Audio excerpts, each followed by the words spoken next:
Now settle down, children. We're going to do some grammar. Who threw this sock? Jay did. Vicky did. Whose sock is this?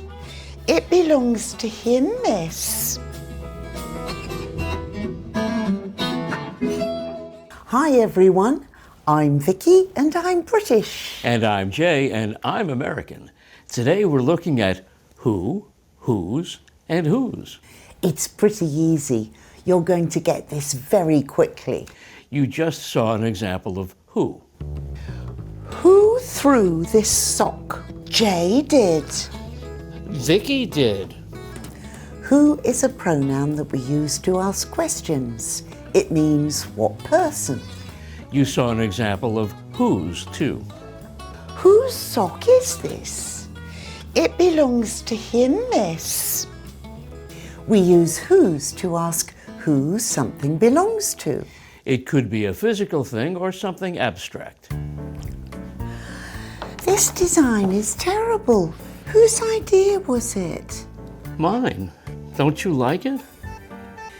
Oh, whose turn is it to put the rubbish out? Yours. Oh. Whose is the possessive form of who, and we use it to ask who things belong to. But we don't just use these words in questions. We use them in relative clauses too. What are relative clauses? Don't worry, we'll show you. Are you busy? Uh-huh. I just met a guy who's looking for a job. Uh-huh. Well, we need somebody who'll answer the phones and make our coffee. You mean an assistant?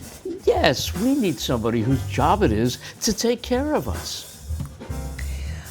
I already have an assistant whose name is Jay, and he doesn't do any of those things. I'll get you some coffee. We use relative clauses to give more information about something we've just mentioned.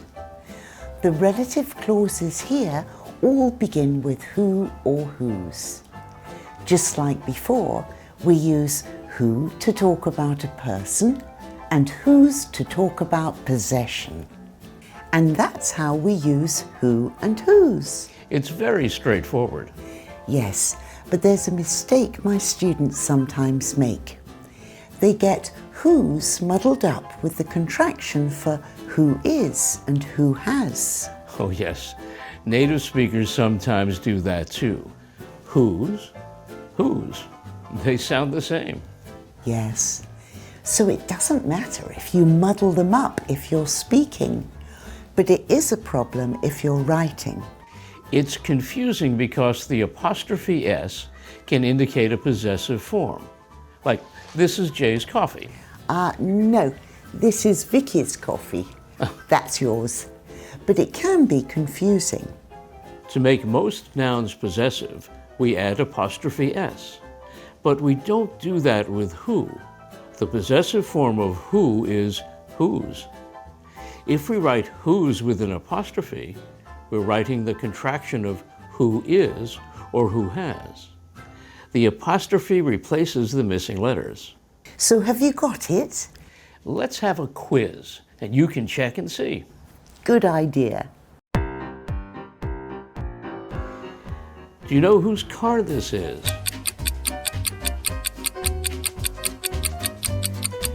Do you know whose car this is?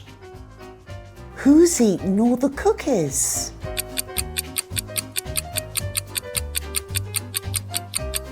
Who's eaten all the cookies? I found a dog in the road and I don't know whose it is.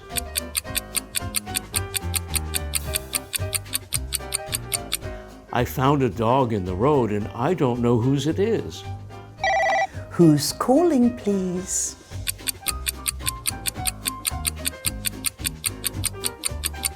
Who's calling, please? Whose job is it to clean your kitchen floor?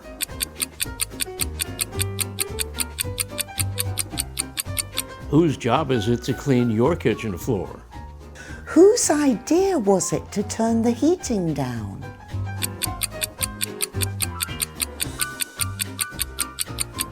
Whose idea was it to turn the heating down? Who's responsible for technical support?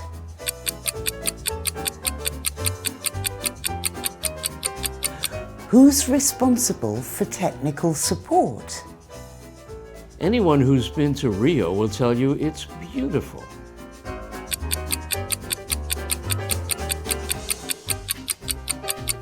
Anyone who's been to Rio will tell you it's beautiful. Never go to a doctor whose office plants are dying.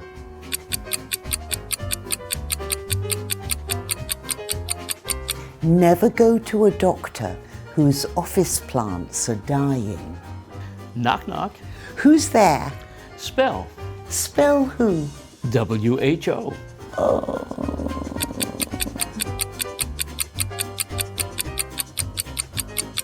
Knock, knock. Who's there? Spell. Spell who? W-H-O. Did you get them all right? You can go back and look again if you didn't.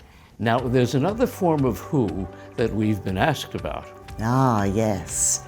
Whom. That's a little trickier, so we're going to look at it in another video. So make sure you're subscribed to our channel so you can see it. If you've enjoyed this video, please share it with a friend. And see you all next week, everyone. Bye-bye. Bye.